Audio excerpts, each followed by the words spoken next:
सबसे पहले आप सभी को मेरा प्रणाम स्वीकार करें। आप सभी स्टूडेंट्स प्रणाम सर। प्रणाम। नमस्कार सर। प्रणाम सर। नमस्कार सर। प्रणाम सर प्रणाम। मैं नमस्कार आज सर।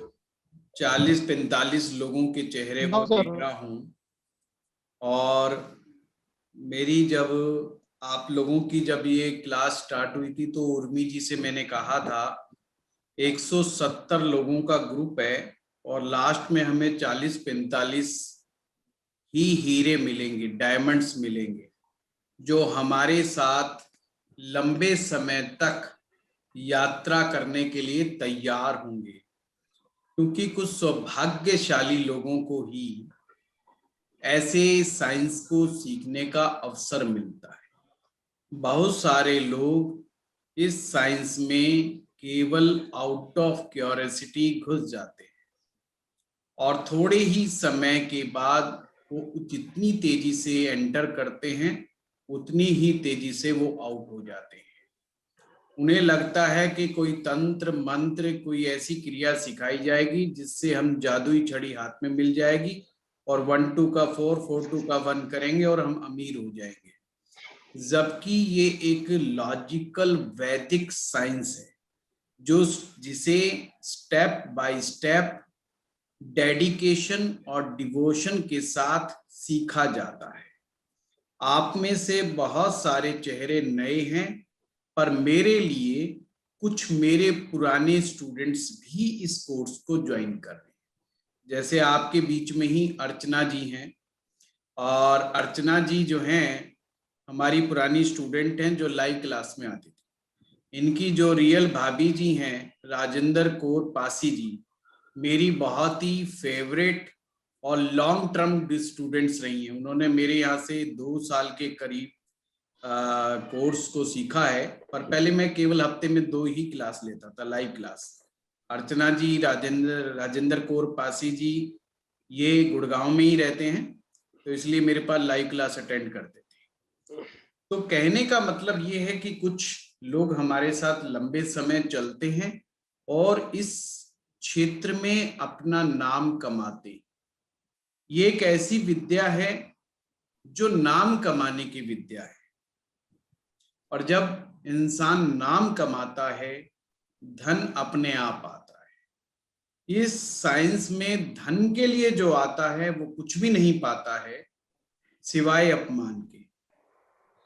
अगर आप अपने पैशन को जगा करके इस साइंस के लॉजिक में जाएंगे, मानने से बेहतर है कि आप जानेंगे, तो आप पाएंगे कि आप एक अच्छे बेहतर इंसान और बेहतर एस्ट्रोलॉजर बनकर के सामने आएंगे लोगों के बीच में, समाज के बीच में। एस्ट्रो पाठशाला का मिशन है कि हम रियल नॉलेज, ट्रूथफुल नॉलेज लोगों के घर घर तक पहुंचाएं, जिससे हमारी जो सनातन विद्या है, ये जो भारत की इतनी सुंदर संस्कृति है, इतनी महान हमारी विरासत है, ऋषियों का दिया हुआ ये जो दिव्य विज्ञान है, ये कहीं गलत हाथों में ना चला जाए। और ये काफी हद तक कुछ गलत हाथों में भी पहले रहा है, जिसकी वजह से लोगों की श्रद्धा, लोगों के विश्वास डगमगाए हैं और ज्योतिष को सही दृष्टिकोण से नहीं देखा जाने लगा था। सबसे बेटर ये है कि हम आप सभी के हाथ में ये सब चीजें दे दें। तो आज मुझे उर्मी जी ने इसलिए याद किया कि हम एक सेशन शुरू करने जा रहे हैं, जो आज का है वो डाउट सेशन, तो आंसर क्वेश्चन सेशन है ये। वंदना जी बुध और गुरु ग्रह का बताई थी ईस्ट डायरेक्शन में नहीं गलत है आप, है ना, कोई बात नहीं। चलिए मैं सबको शुरू से बताता हूँ, ईस्ट में नहीं होता है। दिग्बली ग्रह क्या होते हैं? दिशा का बल। ग्रहों को 6 प्रकार का बल प्राप्त होता है। चुप चुप चुप चुप। ये म्यूट कर लीजिए प्लीज। 6 प्रकार का बलाबल प्राप्त होता है, उसमें से एक बल दिशा बल कहलाता है। हर ग्रह की अपनी एक दिशा होती है और स्पेशल हाउस में जाकर के ग्रह को दिशा बल प्राप्त हो जाता है। तो इसीलिए वो कौन कौन से हाउस हैं उनको आप नोट कर लीजिए। वो हाउस हैं, फर्स्ट हाउस में गुरु और बुध। गुरु और बुध, प्रताप एस्ट्रोलॉजी। अगर फर्स्ट हाउस में किसी भी व्यक्ति की कुंडली में गुरु और बुध ग्रह बैठे हैं तो वह ग्रह दोनों दिग्बली कहलाएंगे। सपोज करो आपकी कुंडली में फर्स्ट हाउस में गुरु ग्रह बैठा है तो आप कहेंगे बृहस्पति दिग्बली हो गया, या बुध ग्रह आपका फर्स्ट हाउस में बैठा है तो आप कहेंगे बुध ग्रह दिग्बली हो गया। अब दिग्बली हुआ तो बुध की दिशा कौन सी है? बुध ग्रह उत्तर दिशा को रिप्रेजेंट करता है, यानी कि उत्तर दिशा में जो ग्रह वास करता है उसका नाम है बुध। और गुरु ग्रह की जो दिशा है वो है ईशान दिशा। ईशान यानी कि नॉर्थ, और ईस्ट का जो कॉर्नर होता है वह ईशान दिशा कहलाती। ईशान जो है भगवान शिव का नाम है। भगवान शिव के 5 चेहरे होते हैं, 5 मुखी। 5 में से जो सबसे ज्यादा शुभ है उसका नाम ईशान है।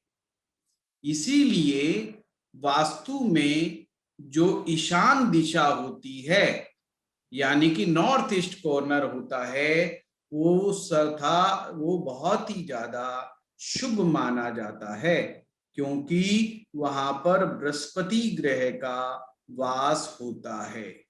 मैंने आज एक ऑडियो वीडियो मैंने आपको भेजा था आपके ग्रुप में गुरु ग्रह के ऊपर, और आप लोगों ने उसको बड़े ध्यान से सुनना। 2016 का ऑडियो वीडियो है मेरा, है तो पुराना मुझे कल मिल गया था, उसे मैंने यूट्यूब पे डाला है आप लोगों के लिए। बहुत ही डिटेल्ड में गुरु ग्रह के बारे में है इसलिए। और जिन लोगों ने भी एस्ट्रो पाठशाला का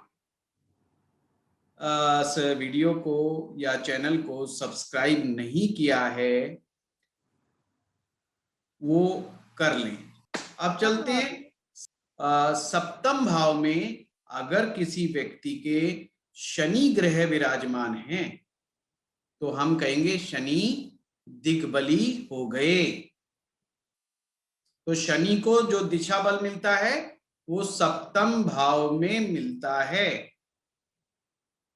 अब शनि जो है वेस्ट दिशा का यानी कि पश्चिम दिशा के मालिक हैं, यानी कि पश्चिम दिशा में शनि ग्रह का वास होता है। और शनि किसके प्रतीक हैं? हमारे मेटेरियलिज्म के, मेटेरियलिस्टिक जो चीजें होती हैं वो शनि ग्रह के प्रभाव से आती हैं।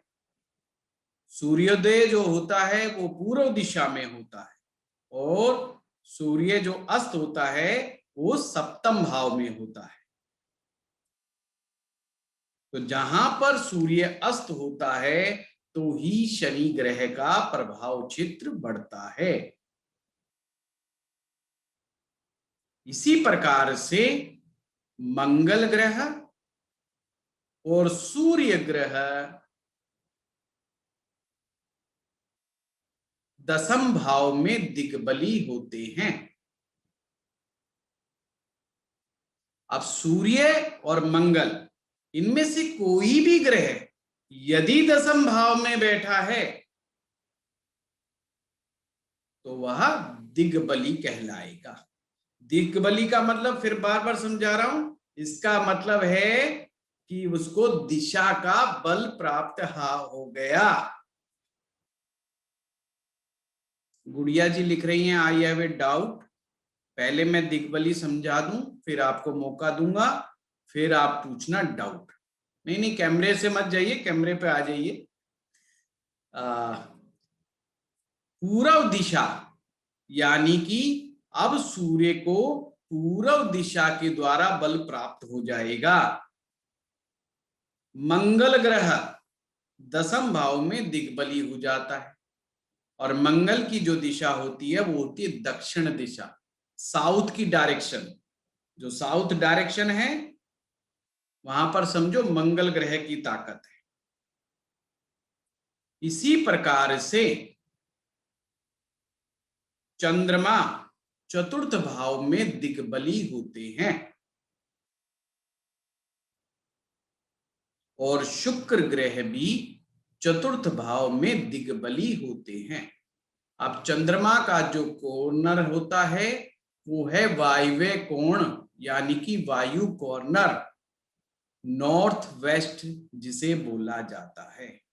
उत्तर दिशा और पश्चिम दिशा के बीच के कोने को वायु कोण बोलते हैं, इसे वायव्य कोण भी बोलते हैं। यानी कि चंद्रमा किसी व्यक्ति की कुंडली में अगर चौथे भाव में हो जाएगा तो उसे वायु कोण का बल प्राप्त होगा। अब शुक्र ग्रह मैं जल्दी जल्दी करा रहा हूं, इस पे मेरे कुछ वीडियोस आपको आराम से मिल जाएंगे मेरे YouTube पर। वैसे ये हमारा वास्तु का कंसेप्ट है, फिर भी मैं आपका प्रश्न था दिग्बल के ऊपर तो उसको मैं डिटेल में समझा रहा हूं। ये दिग्बल के मायने क्या है। जल्दबाजी से रट्टा लगाने से ज्योतिष में कोई लाभ नहीं होगा। जब तक आपको यही नहीं पता होगा इस एप्लीकेशन को यूज कैसे करें तो फायदा क्या होगा। अब मेरे जैसा आदमी जिसके पास अगर AK-47 भी पकड़ा दोगे तो बेकार है, क्योंकि अगर मुझे कभी बंदूक चलानी आती ही नहीं तो चाहे वो हथियार कितना ही शक्तिशाली क्यों ना हो, मैं उसका सही इस्तेमाल नहीं कर पाऊंगा।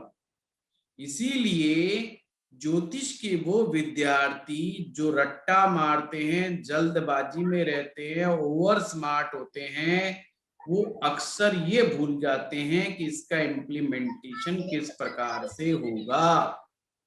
तो बहुत जरूरी है थोड़ा नहीं यार, इसको काट तो दो हैंड को, अब हैंड को काट दो, थोड़ा सीखिए और मजबूत सीखिए। समझ गए बात को। ज्यादा ना सीख के थोड़ा भी सीख जाओगे उससे भी गुजारा हो जाएगा, पर जो सीखो सॉलिड सीखो। छोटा भी टूल हो, इस्तेमाल अच्छा करना आना चाहिए आप, उसमें आप एक्सपर्ट होने चाहिए, सीधी बात है। तो शुक्र दिशा हमारे अग्नि कोण को दिखाती है। अग्नि होता है साउथ और ईस्ट कॉर्नर अग्नि है। अब इसका मतलब क्या है, पहले मतलब को समझ लें। मान लीजिए किसी कोई व्यक्ति आप में से कहता है कि मेरा मंगल 10वें भाव में बैठा है, वो किसी भी राशि में बैठा हो, चाहे कोई भी लगन की कुंडली हो, आप में से कोई हाथ उठा के कहता है कि साहब मेरा तो मंगल 10वें भाव में बैठा है, तो अब आप क्या उसका समझेंगे। सिंपल सा दिमाग में आना चाहिए कि मंगल दिग्बली हो गया। अब आप एस्ट्रोलॉजर हैं तो क्या समझाएंगे उसे।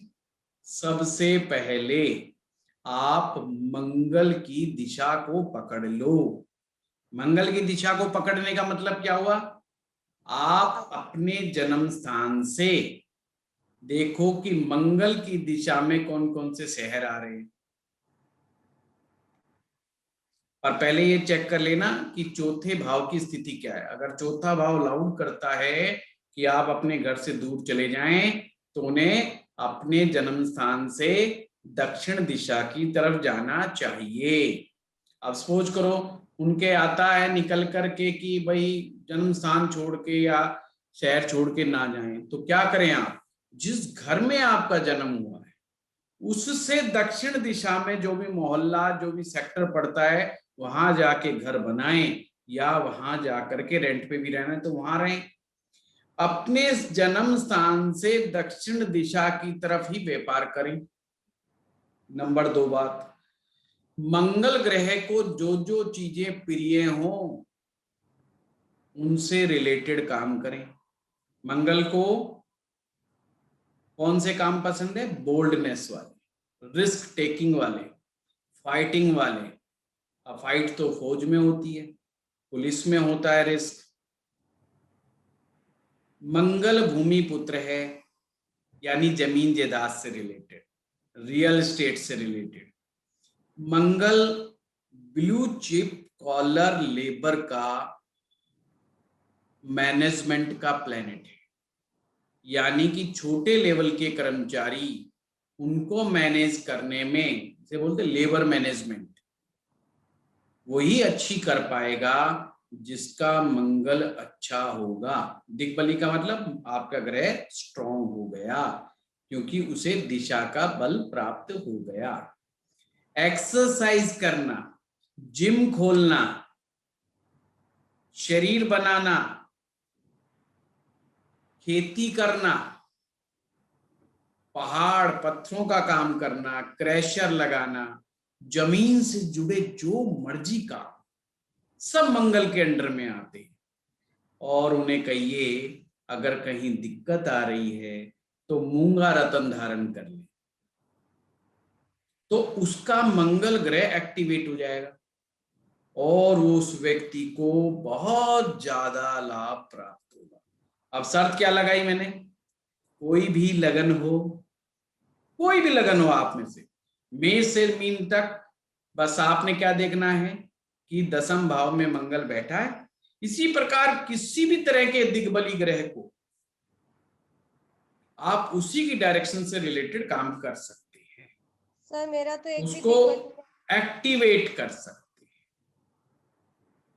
ठीक है, ये सर मेरा सर एक भी दिग्बली नहीं है, मेरे तो कोई में भी नहीं बैठा हुआ है स्ट्रॉन्ग हाउस में, तो फिर कैसे डिसाइड हुआ? फिर वो दूसरा तरह कैसे होगा? राइट वंदना जी, मैंने ये नहीं कहा कि जरूर मिलेगा आप लोगों के, मैंने तो बताया है। अच्छा, इफ ये कंडीशन हुआ तो एक, हाँ, इन भाव में यदि कोई ग्रह है तो दिग्बली माना जाएगा। आपने ही प्रश्न दिग्बल का उठाया।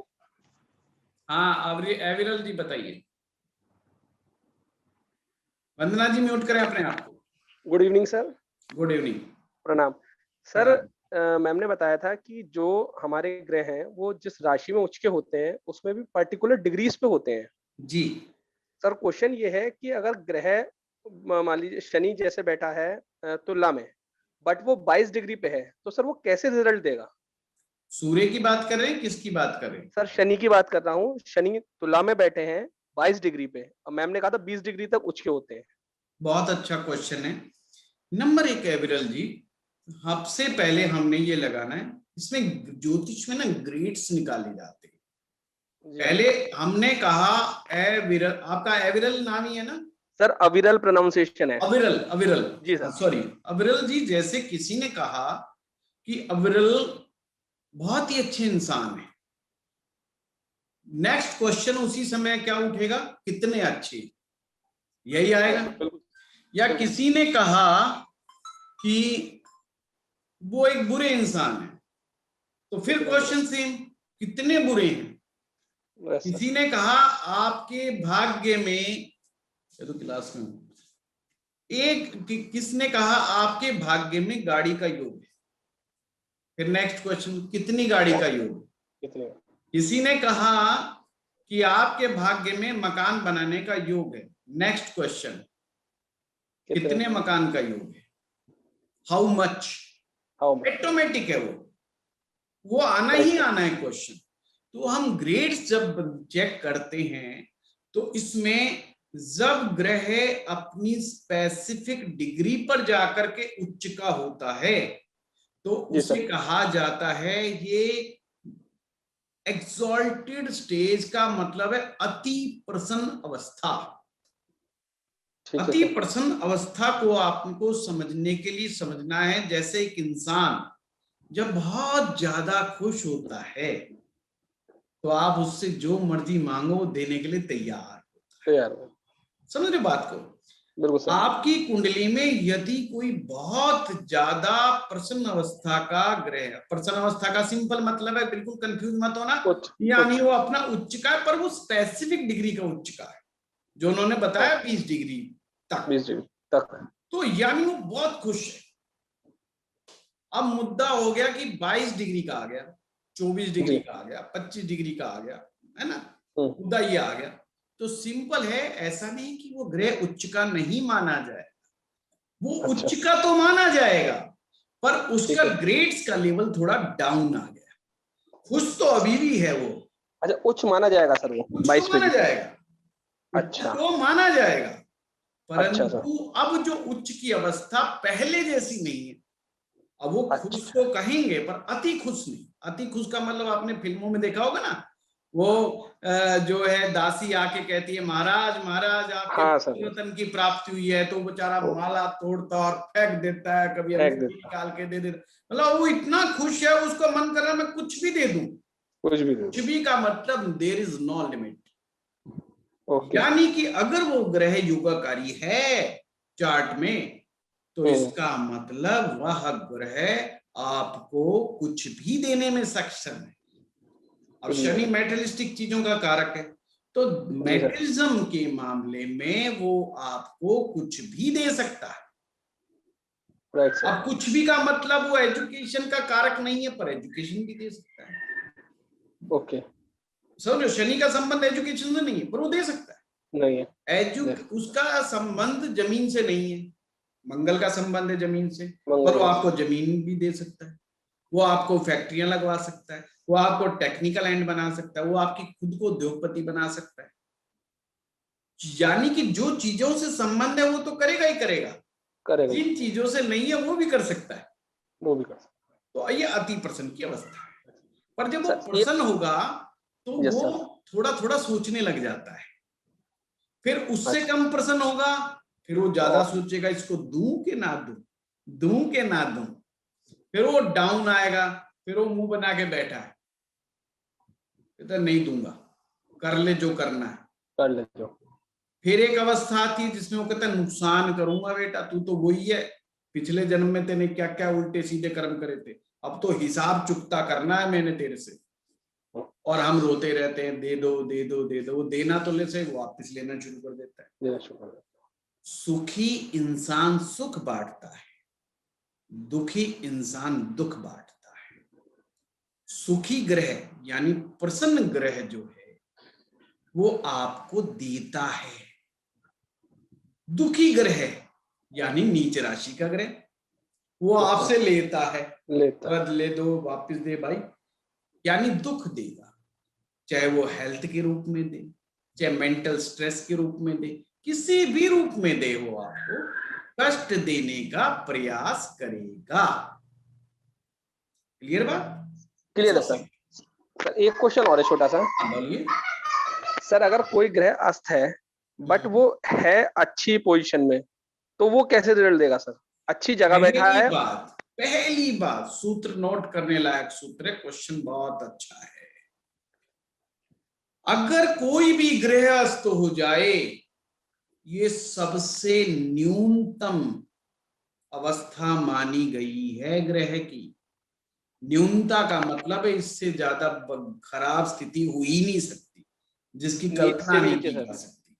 अस्त का मतलब उसकी कल्पना ही नहीं की जा सकती। अब ग्रह दुखी नहीं है, रो रहा है, चीख रहा है, चिल्ला रहा है, वो आवश्यकता से ज्यादा दुखी। अब आवश्यकता से ज्यादा दुखी आदमी के पास आप बैठ के देखो एक बार, आपका भी दिमाग घुमा देगा वो, आपको थोड़ी देर में माइंड बना देगा कि आप भी बाबा जी बन जाओ, ये संसार में रहने का कोई मतलब ही नहीं बनता। अस्त ग्रह उसी प्रकार से आपको अपनी चीजों के मामले में, खास करके हेल्थ के मामले में बहुत ज्यादा परेशान करते हैं। खास करके अगर उनकी दशाएं लगी हो उस समय, तो अस्त ग्रह की दशा को निकालना इंसान के लिए बहुत टफ हो जाता है। मान लो किसी का शुक्र अस्त है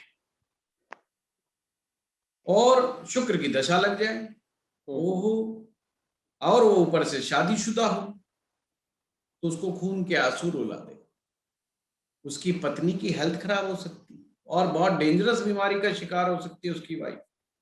चलो पत्नी की अगर हेल्थ नहीं खराब हुई, जबकि होगी जरूर, ये मान लीजिए, लड़ाई झगड़े बड़े जबरदस्त होंगे पति पत्नी में। पत्नी सुख से वंचित भी करवा सकता है।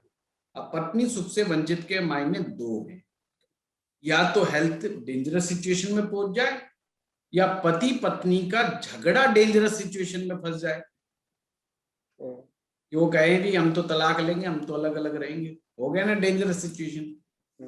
तो अस्त ग्रह किसी भी मायने में, चाहे वो कोई भी ग्रह हो, अच्छा नहीं माना जाए।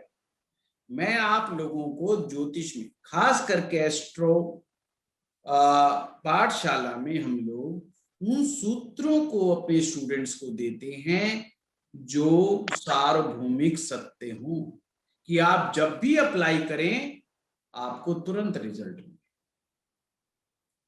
हम गोल गोल नहीं घुमाते, हमारी मास्टरी फलित के क्षेत्र में।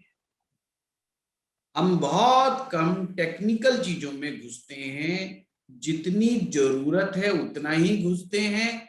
वो चीज कराना पसंद करते हैं जिससे व्यक्ति किसी व्यक्ति की कुंडली को देख करके कुछ कहने समझने लायक हो जाए।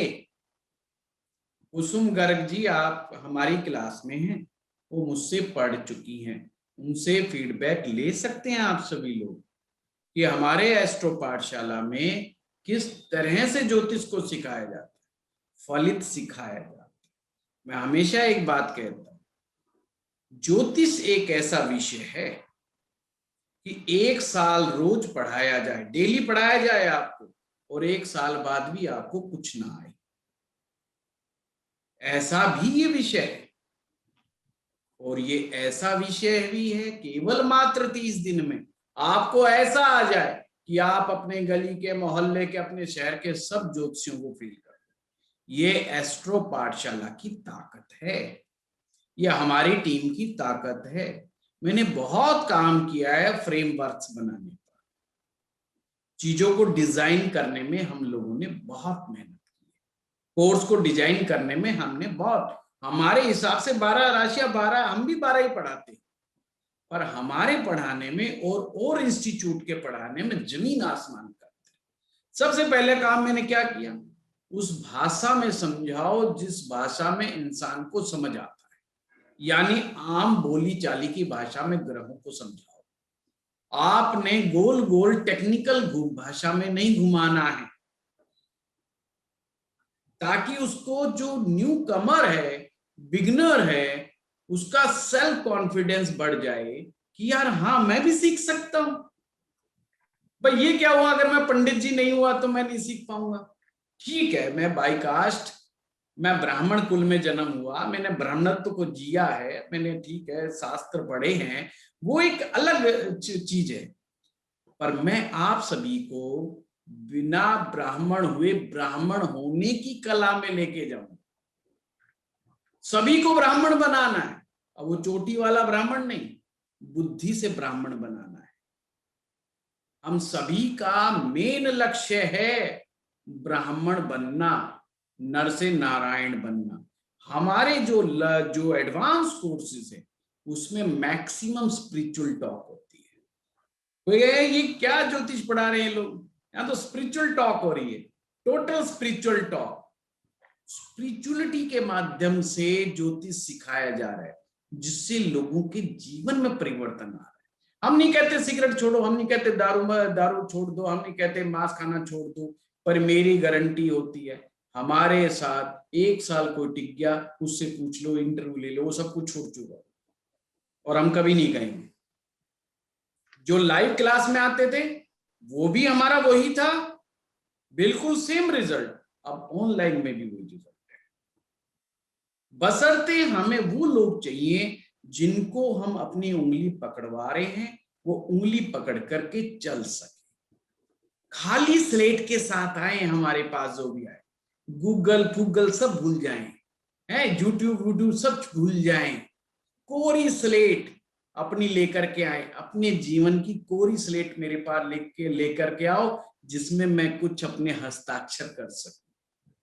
फिर देखिए, विश्वास कीजिए, 6 महीने आप अपने शहर के टॉप के एस्ट्रोलॉजर ना बन जाओ तो मेरी गारंटी है अरे कोई आपसे बहस ही नहीं कर पाएगा, डिबेट नहीं कर पाएगा। पर हाँ, इधर उधर किताबों में मुंह मारोगे और चक्रों में पड़ोगे भाई, फिर कोई गारंटी नहीं, फिर गारंटी नहीं लेता। अगर या आप लोग एस्ट्रो पाठशाला पर बिलीव करते हैं आंख बंद करके, पहली बात तो सबसे आसान कोर्स, सबसे सस्ता कोर्स हिंदुस्तान में इस समय हम ही लोग प्रोवाइड करा रहे हैं। इतनी बेस्ट क्वालिटी, इतना रिच कंटेंट, चाहे हमारे यहाँ कोई भी कोर्स अनाउंस होता है, रिच कंटेंट, पूरी टीम इसी बात पे ध्यान देती है कि भैया कंटेंट ऐसा दो कि वो जिंदगी भर याद रखे कि ऐसा मजा और कहीं नहीं आया। इसीलिए हमारे कोर्स में लोग बार बार ज्वाइन करते हैं। बात को तो एक तो आम भाषा में, अब जैसे मैंने समझाया, अति प्रसन्न, बंदा बहुत खुश है जी। उच्च का क्या मतलब, बंदा याद रख रहा है। उच्च का क्या मतलब, फलित में क्या होगा जी? फलित हर आदमी अपने अपने ग्रह के अनुसार पूछ रहा है जी। सूर्य उच्च का होगा तो क्या होगा, शनि उच्च का होगा तो क्या होगा? कब तक याद करोगे? ज्योतिष में इतने परमुटेशन कॉम्बिनेशंस है कि आप याद इस जन्म में तो नहीं कर सकते पूरे के। 5 साल का कोर्स है कम से कम, उसको हमने इतना छोटा बनाया है, बनाया सिर्फ भाषा के द्वारा, जिसे आप और हम डिस्कशन के माध्यम से। कोई हमारा वीडियो देखेगा कि क्या कर रहे हैं, ज्योतिष पढ़ा रहे हैं तो डिस्कशन कर रहे हैं, आपस में वार्तालाप कर रहे हैं। और आप जैसी क्लास पूरी होगी आपके, आज तो बहुत सीखा है। हमारी यूएसपी है, हर क्लास के बाद स्टूडेंट कहता है आज हमने बहुत सीखा है, चाहे वो किसी भी इंस्टीट्यूट से कुछ भी पढ़ के आया है, वो कहेगा आज नया सीखा है। तो सिंपल, नीच का ग्रह है, ईगोलेस है, उसके बाद बेचारे के पास कुछ है ही नहीं। नंगे से आप क्या छीनेंगे? नंगा हमेशा जीतता है, नंगा हमेशा जीतता है, उसको आप हरा ही नहीं सकते। क्या हराओगे बताओ? उससे क्या छीन लोगे? उससे क्या डराओगे आप? बस नीच का ग्रह वैसा ही है।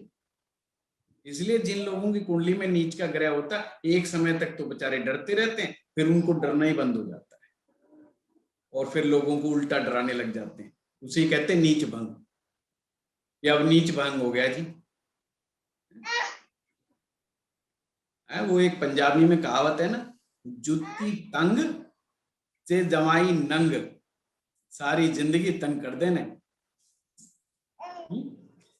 चलिए, नीच का ग्रह है और जुत्ती तंग के समान होता है, पर वो जिंदगी में पैसा कमा देता है।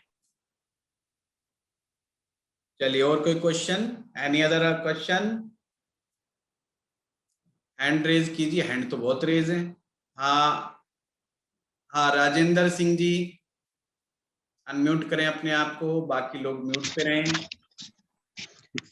नमस्कार गुरुदेव। नमस्कार सर, मेरा क्वेश्चन था, अपने पास में कोई भी क्लाइंट आएगा तो मतलब सभी के पास तो कुंडली नहीं होगी या डीओबी या फिर टाइम उनको याद नहीं होगा।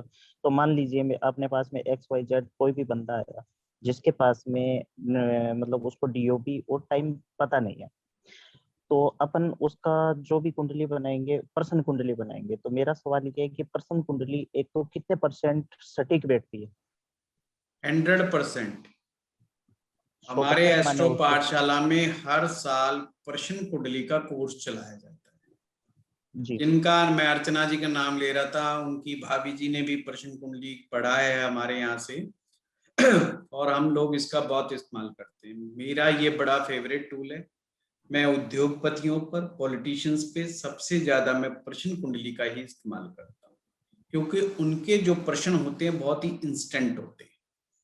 कि अब एमएलए क्या पूछेगा आपसे? वो पूछेगा जी मैं मुख्यमंत्री जी से टाइम लिया है और मुख्यमंत्री जी से कोई काम कराने जा रहा हूँ, क्या मुझे क्या रिजल्ट आने वाला है?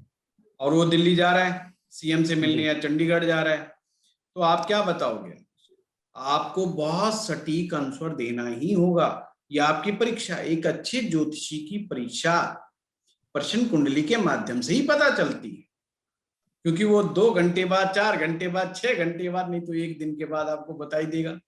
तो आपको आंसर देना है कि मुख्यमंत्री केवल आश्वासन देगा आपको, या जाते ही आपकी फाइल पे साइन कर देगा, या आपको रिजेक्ट कर देगा? क्या होगा? 3 स्थितियों में से बताना। प्रश्न कुंडली बहुत एक्यूरेट, हाईली प्रिसाइज कुंडली, बहुत अच्छी टेक्निक है। इसको मैं जीवन में बड़ा अनुभव किया है। मेरे पास गुड़गांव में बहुत पॉलिटिशियंस आते हैं, पॉलिटिकल एक्सपोजर मेरा काफी ज्यादा है, और उनमें मैं बहुत ज्यादा फेमस इसीलिए हूँ ड्यू टू द प्रश्न कुंडली। उनकी कुंडली भी होती है तो भी मैं प्रश्न कुंडली इस्तेमाल करता हूँ राजेंद्र जी। मैं उनकी कुंडली नहीं देखता। क्यों नहीं देखता? क्योंकि जो उनके प्रश्न है, आप बिजनेसमैन का क्या प्रश्न होगा? जिस सिंगापुर से कोई कंपनी आई है, हमने उनके साथ उस वेंचर लगाना चाहते हैं मिलकर के, इस न्यू वेंचर के लिए हम आगे बढ़ेंगे ना बढ़े, तो उसका प्रश्न ये होगा। अब उसकी आप खुद की पर्सनल कुंडली से ये बात नहीं पता लगा सकते। महादशा, अंतरदशा, प्रत्यंतरदशा, बस। फिर उसके बाद है सूक्ष्म दशा और प्राण दशा। सूक्ष्म दशा और प्राण दशा तक जाते जाते व्यक्ति के प्राण निकल लेते हैं ज्योतिषी के। मतलब वो बेचारा कंफ्यूज हो चुका होता है कि यार मैं क्या बताऊं। तो उस कंफ्यूजन से बाहर आने के लिए भी पर्सन कुंडली जो है ज्यादा अच्छा टूल है। बस एक ही चीज है, पर्सन कुंडली आपके पराशर ज्योतिष की तरह नहीं चलती, उसके सूत्र सीखने पड़ते हैं जी। और सर मुकदमा कर दिया, मुकदमे में क्या है? 7th हाउस वहां आपकी पत्नी नहीं है, 7th हाउस आपकी अपोजिट पार्टी है। आपका जो अपोजिट में खड़ा है, आपका जो दुश्मन है, जो कोर्ट में आपके खिलाफ खड़ा है, वो सप्तम में बैठा है। ठीक है ना?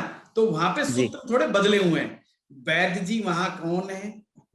हॉस्पिटल अलग भाव है, वैद्य जी अलग भाव है, और दवा अलग भाव है, और रोगी अलग भाव है। ठीक है जी। तो प्रश्न का टेक्निक हर पर्सन के लिए थोड़ी थोड़ी डिफरेंट है। हाँ, अगर उसमें प्रेशर लाइट लगाने की कोशिश करोगे, मतलब प्रेशर लगाने की कोशिश करोगे, तो फिर फंस सकते। चोरी के प्रश्न, भागे हुए व्यक्ति के प्रश्न, गुमशुदा के प्रश्न, गाड़ी चोरी के प्रश्न है, किसी से मीटिंग के प्रश्न, सक्सेस अनसक्सेस, संतान का मामला, भाग्य का मामला, प्रमोशन का मामला, हेल्थ का मामला, प्रश्न कुंडली कुछ भी दे सकते, इवन स्पिरिचुअल मामला, इवन जेम्स भी आप प्रश्न कुंडली के माध्यम से पहन सकते हो, धारण कर सकते हो। जी सर, एक थोड़ा सा और पूछना चाह रहा था। मान लीजिए वो अपने पास आया और उस समय उसके दिमाग में 2 क्वेश्चन है। बोलिए बोलिए। हाँ सर, उसके दिमाग में 2 क्वेश्चन है, तो उस समय एक ही क्वेश्चन का आंसर देना चाहिए, या एक ही क्वेश्चन देखना चाहिए, या 2 या 3 एक से ज्यादा भी देख सकते हैं? राजेंद्र जी, 9 क्वेश्चन के आंसर 1 टाइम में दिए जा सकते हैं। अच्छा। पहला जो क्वेश्चन आएगा वो लगन से, दूसरा क्वेश्चन जो आएगा वो चंद्रमा से, तीसरा जो क्वेश्चन आएगा सूर्य से, चौथा क्वेश्चन जो आएगा गुरु या शुक्र में से, जो सबसे ज्यादा ताकतवर होगा। ऐसे पूरी सीरीज बनी हुई है, उनको लगन बना बना करके प्रश्न का हिसाब किताब होता है। वैसे तो आप फिर वापस लगन तक भी जा सकते हैं, 12 क्वेश्चन भी आ सकते हैं, पर 9 क्वेश्चन 9 ग्रहों के अनुसार आप लगातार कर सकते हैं। और नवमांश कुंडली का प्रयोग करना बिल्कुल भी ना भूलें। राजेंद्र जी सारे लड़ेंगे, सारे कहेंगे पता नहीं कहाँ घुस गए ये प्रश्न कुंडली में।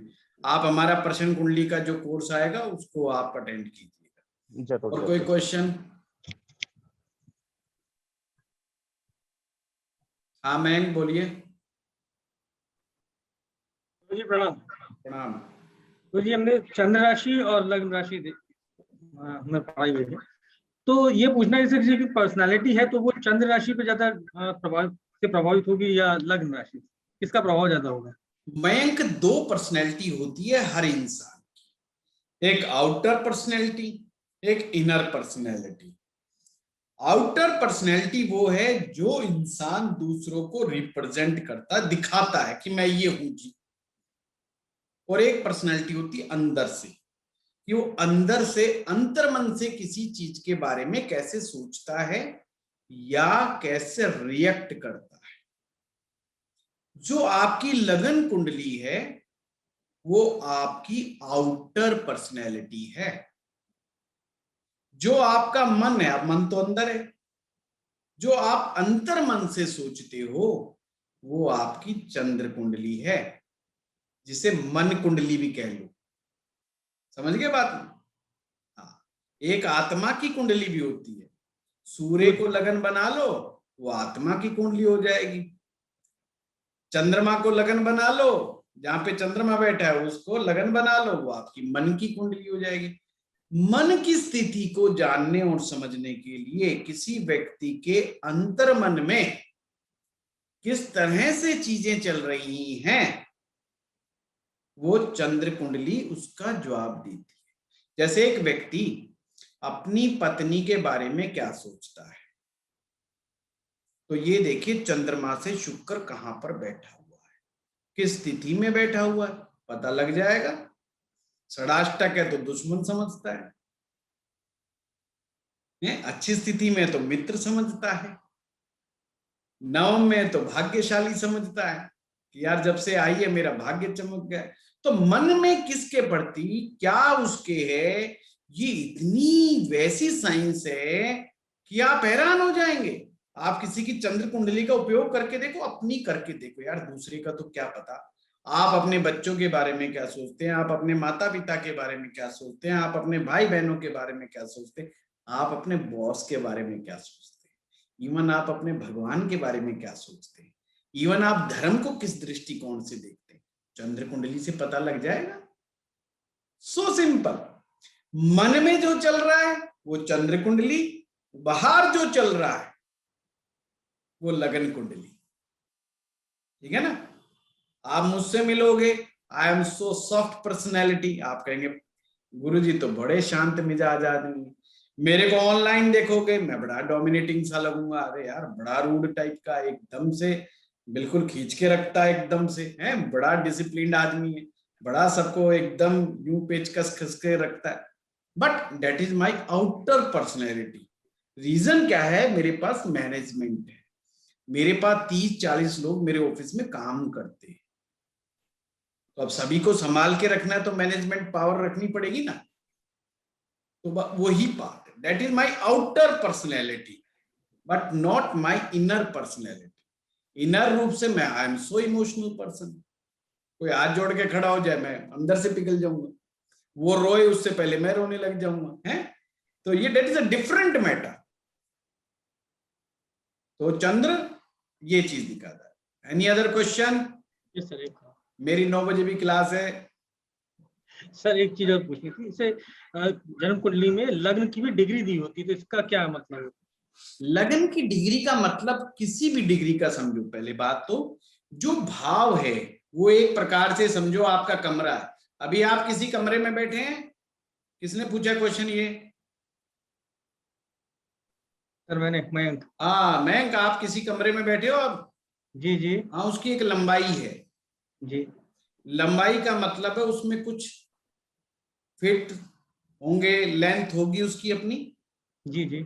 मान लो आप ऐसे कमरे में बैठे हो जो 30 फुट लंबा है, 30 फुट लंबा है। अब उस कमरे से एंटर करने से लेकर के एग्जिस्ट करने तक लेंथ कितनी होगी? 30 फीट। ऐसे ही कुंडली के हर भाव में का जो डिस्टेंस है एंटर करने से लेके एग्जिस्ट करने तक वो 30 डिग्री है। ये डिस्टेंस कवर कौन करता है? प्लैनेट, ग्रह। अब मान लीजिए किसी ग्रह ने किसी भाव में एंटर किया तो 0 से स्टार्ट करेगा, फिर 1 degree, 2 degree, 3 degree, 4 degree, 5 degree, 6 degree, है ना। और 30 डिग्री के बाद वो नेक्स्ट डिग्री में फिर 0 से 1 अगले भाव में शुरू हो जाए। ये उसी प्रकार से है जैसे आपका कोई घर परिवार में जन्मदिन है और किसी ने, आप कैसे भी बैठे हो, आया और एक फोटो खींच दी। अब कोई मुंह ऊपर की तरफ देख रहा है, कोई नीचे की तरफ देख रहा है, कोई होता है ना पार्टी में।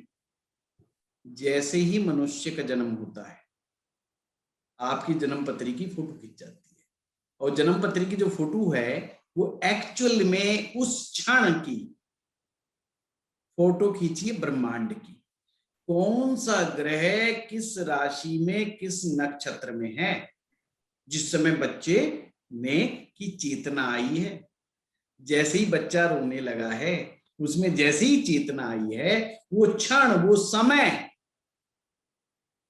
तो उस समय जो लगन का मतलब पूर्व क्षितिज की तरफ उदयमान होने वाली राशि, वो तो आपकी लगन राशि हो गई। और वो कितना डिस्टेंस कवर कर चुकी थी, प्लैनेट कितना डिग्री, हम कहते हैं ना सूर्य आपका 25 डिग्री, इसका मतलब वो चला तो यात्रा कर रहा था जिस दिन 25वां दिन था उसका, क्योंकि हर रोज 1 डिग्री चलता है सूर्य ग्रह के अनुसार, अपनी ज्योतिष के अनुसार, वैसे नहीं चलता, वो स्थिर है? ये मत सोचना, कंफ्यूज मत होना, पर हम मान के चलते, उसका मोशन हमें चलता हुआ दिखाई देता है, एपरेंट मोशन है सन का, है ना। सूर्य चलता नहीं है पर हमें प्रतीत होता है, पृथ्वीलोक से हमें प्रतीत होता है, अरे यार सुबह तो ये पूर्व से उदय हुआ था, अरे शाम को तो घूम रहा है ये तो, अरे देखो देखो अब ये यहाँ आ गया, अब ये यहाँ आ गया, और फिर अरे यार ये तो पीछे पश्चिम में जाके छिप गया, है ना। हमें तो लग रहा है ना घूम रहा है, घूम नहीं रहा, घूम हम रहे हैं, पर जिसे कहते हैं एपरेंट मोशन, प्रतीत होता है। तो क्या हुआ, ग्रह ने आपके जिस समय आप पैदा हुए जितना डिस्टेंस कवर किया था वो डिग्री के रूप में लिख देते हैं कि बुध ग्रह ने तो जी 5 डिग्री आया था उस समय, शनि जो है 22 डिग्री का था जी, बृहस्पति 12 डिग्री का था जी, समझ गए। यानी उस ग्रह ने उस भाव में इतना डिस्टेंस कवर किया है। ठीक है, हो गया कंसेप्ट क्लियर? जी सर। चलिए, और किसी का कोई क्वेश्चन? सर मेरा एक डाउट, फोटो तो दिखाओ गौरांग साहब। सर मैं टोटल ब्लाइंड पर्सन, इसके लिए मैं कैमरा नहीं ऑन कर रहा है। नो प्रॉब्लम, कोई बात नहीं गौरांग। हाँ ठीक है सर। चंद्र मृत अवस्था पर उच्च क्यों होता है? क्या बोला, प्लीज रिपीट, प्लीज दोबारा बताइए। चंद्र मृत अवस्था पर क्यों उच्च होता है? पहली बात तो ये जो हम मृत अवस्था की जो बात करते हैं इसे मिरेकल डिग्री बोलते हैं। 29 डिग्री, 0 डिग्री और 1 degree, these are called miracle degree, चमत्कारी डिग्रियां बोलते हैं इसे हम। यानी उस ग्रह में बहुत ज्यादा ताकत बढ़ जाती है, चमत्कार करने की ताकत बढ़ जाती है। अब इन्होंने जो प्रश्न पूछा है, दूसरा पूछा है गौरांग साहब ने, चंद्रमा उच्च का वृष राशि में होता है, जिन्हें ये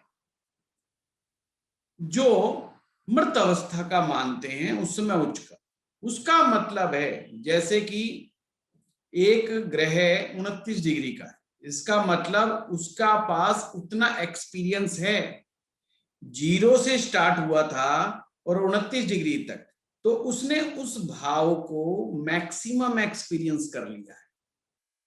भाई अब तो 1 ही डिग्री बचा है, जिसे हम कहते हैं भाई तो मृत अवस्था का हो गया, ये तो मरने वाली पोजीशन में आ गया, सिचुएशन में आ गया, है ना।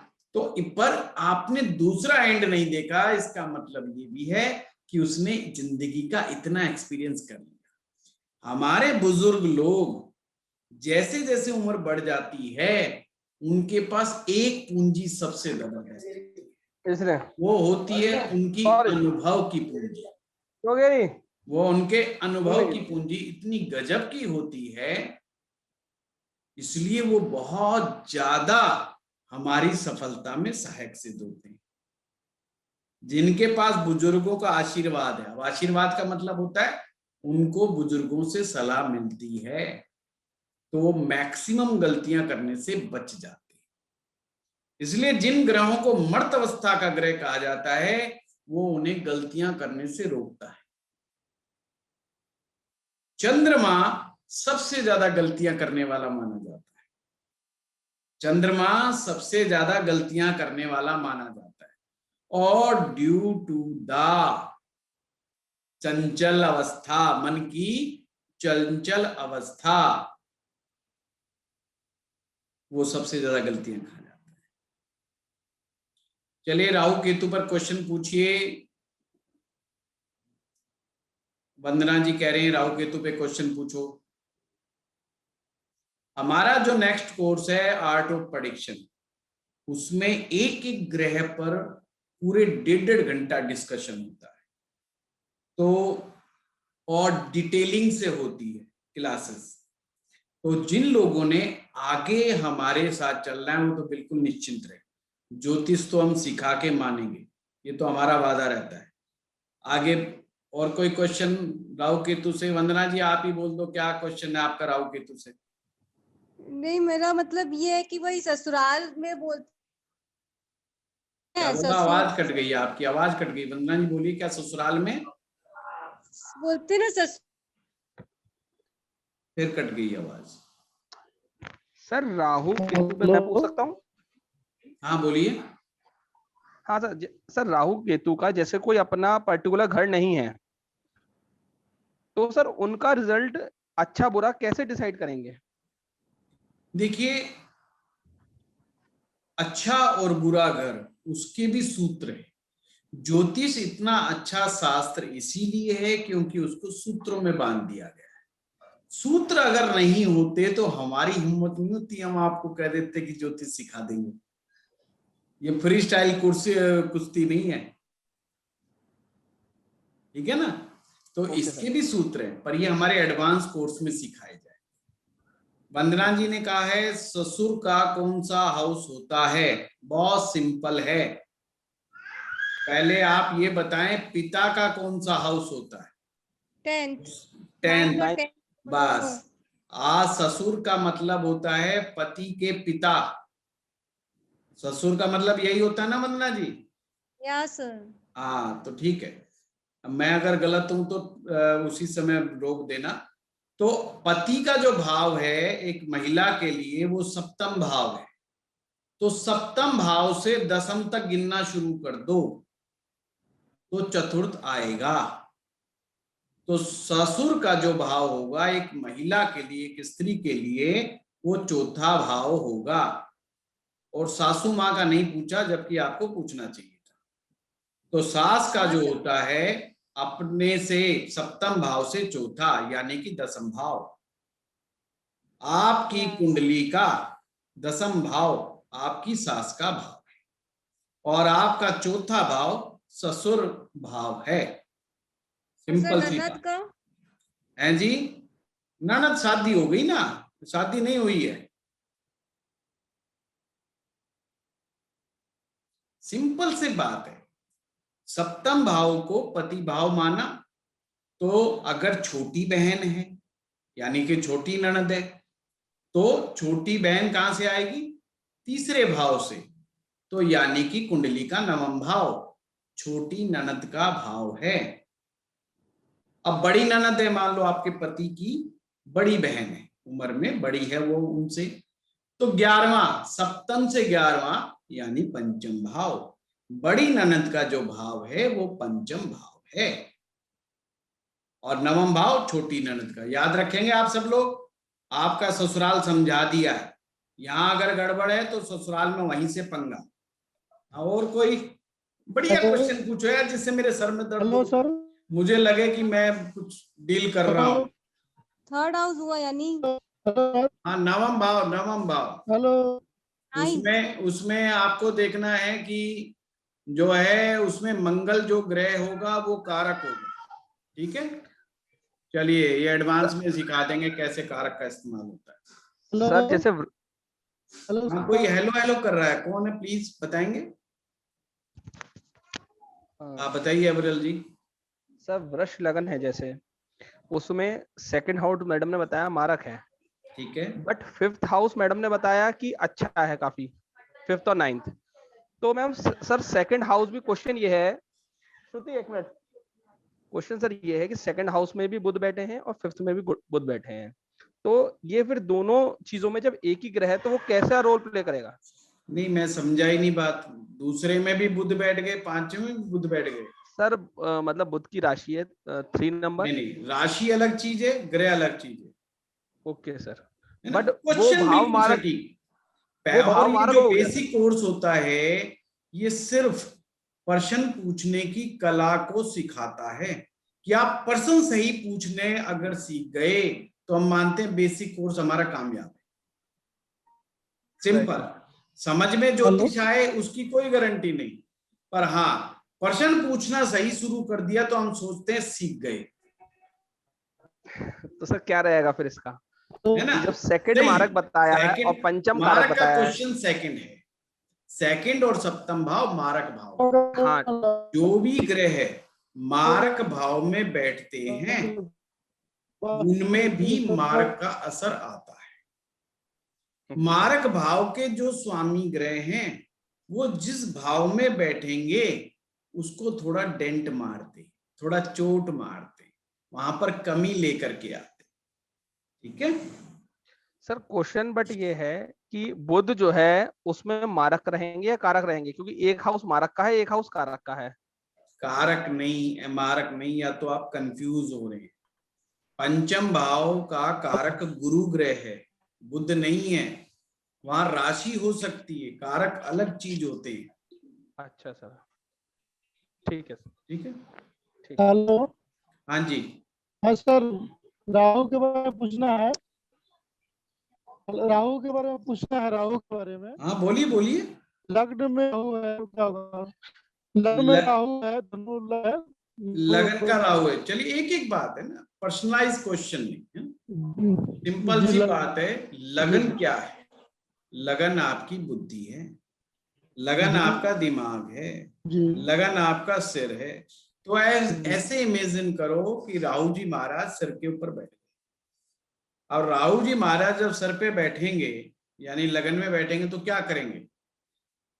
तो खुराफात करेंगे, तो खुराफाती बना देंगे, आपको कंफ्यूज करेंगे, आपको अनसर्टेन बनाएंगे, बार बार विचारों में बदलाव पैदा करेंगे।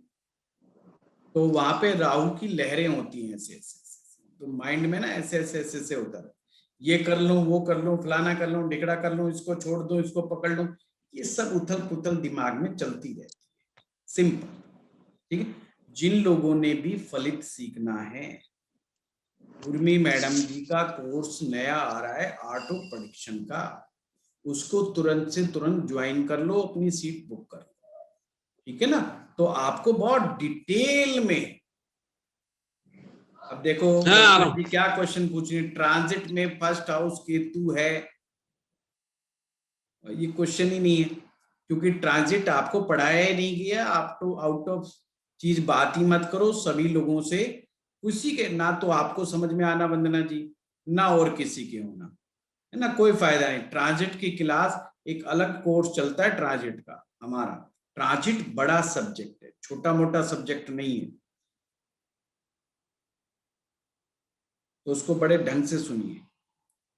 समिता जी लिख रही हैं कब ये कोर्स शुरू होने वाला है? उर्मी मैडम जी के मूड को खुश करो, उर्मी जी जब कह देंगी जब चला देंगे। उर्मी जी से आप ग्रुप में बात कीजिएगा, है ना, हमारी तरफ से उनको फ्री छूट है, वो जब कहेंगे उसी दिन से हम स्टार्ट कर देंगे। एस्ट्रो पाठशाला की ये खासियत है, हम अपने टीचर्स के अनुसार चलते हैं, हम टीचर्स को अपने अनुसार नहीं चलाते। टीचर्स जैसे कहता है, जिस दिन कहता है उसी दिन हम शुरू कर देते हैं, जिस दिन कहता है बंद कर दो हम बंद कर देते हैं। सिंपल सी बात है। मेरा ये मानना है वही टीचर अच्छा पढ़ा सकता है जो खुश हो, जो दिल से देगा फिर आपको। विनोद जी ने लिखा डिग्री कैसे पता चलेगा? विनोद जी अभी शायद आप लेट आए या क्या हुआ, डिग्री के ऊपर बहुत सारी चर्चा हुई है।